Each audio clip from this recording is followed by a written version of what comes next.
How's everyone doing this morning? I'm Alex Moss. I'm PTI with Ari and Ben. Guys, today I want to discuss topics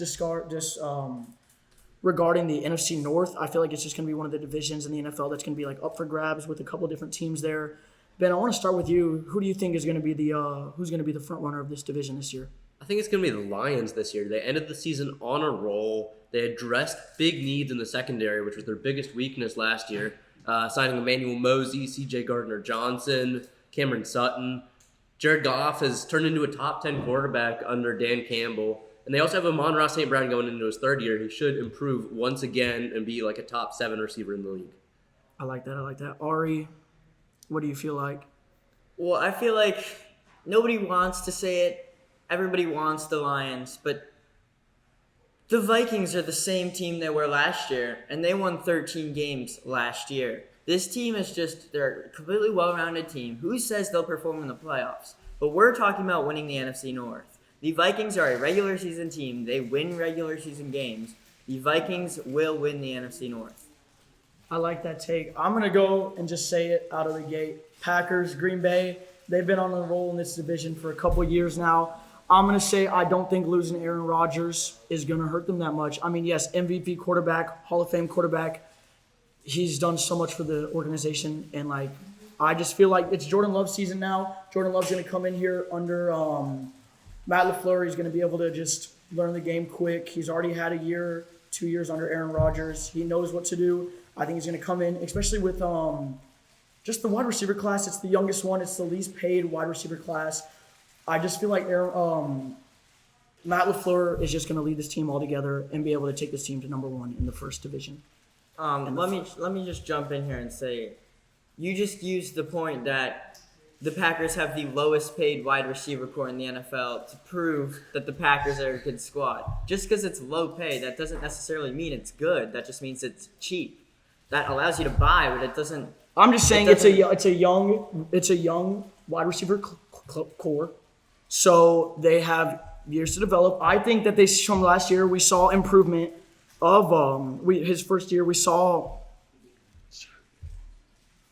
Christian Watson show improvements. See, but Christian Watson's biggest threat is his deep threat. Jordan Love doesn't have the arm of Aaron Rodgers. Is he going to be able to get it all the way to Christian Watson? And the Packers team just doesn't have enough experience. It's just how about our defense? I think our defense. How about the defense, though? I think the Packers are still going to have the best defense in the NFC North. They're going to have the best defense. They're going to have the best defense. Not defense helps win the games. Landslide.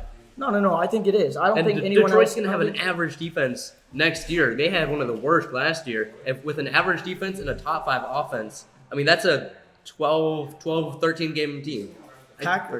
Lucas Van Ness joining the Packers from Iowa. I think he's going to be able to help, which adds already how strong this defensive class, or how strong the defense is for the Packers. We lost a couple guys, some Adrian Amos, Dean Lowry. We lost a couple of them. I still think that with the Jair Alexander, I'm going to argue and say that he is the best cornerback in the league, better than Jalen Ramsey. I think Jair Alexander is just the best cornerback, and I think he's going to help this team. Lucas Van Ness is a great draft prospect. I think just the defense that we have now is going to help us. You're putting Jair Alexander over Sauce Gardner, J.C. Horn. I mean, those are two guys worlds better. I just don't think this Packers team has enough to make y'all some believe. Also, let's jump back to the point where you said Jared Goff, top 10 cornerback. Quarterback, yes. It's a rough take. It's a hot take. He was that last year. He was a top 10 quarterback. He's back to his Super Bowl form, but he did not lead that team to the Super Bowl. The defense led that team to the Super Bowl, and there's no defense on this. The defense team. is so much improved at best, and it's too many new pieces, no chemistry. It'll be a tough ride for the Lions. Did you not see Jared Goff last year? He led the offense. He was a very good quarterback last year. He led the offense to a 1-6 start. I don't think top 15, maybe not top 10. Let's move on topics. We have NFC North. It's going to be a good division. It could be anyone's except for the Bears, though, right? Let's just say this. It's not going to be the Bears. Justin Fields not Justin Fields is not going to improve. It's not going to be the Bears. Let's move on to NBA, though. MVPs.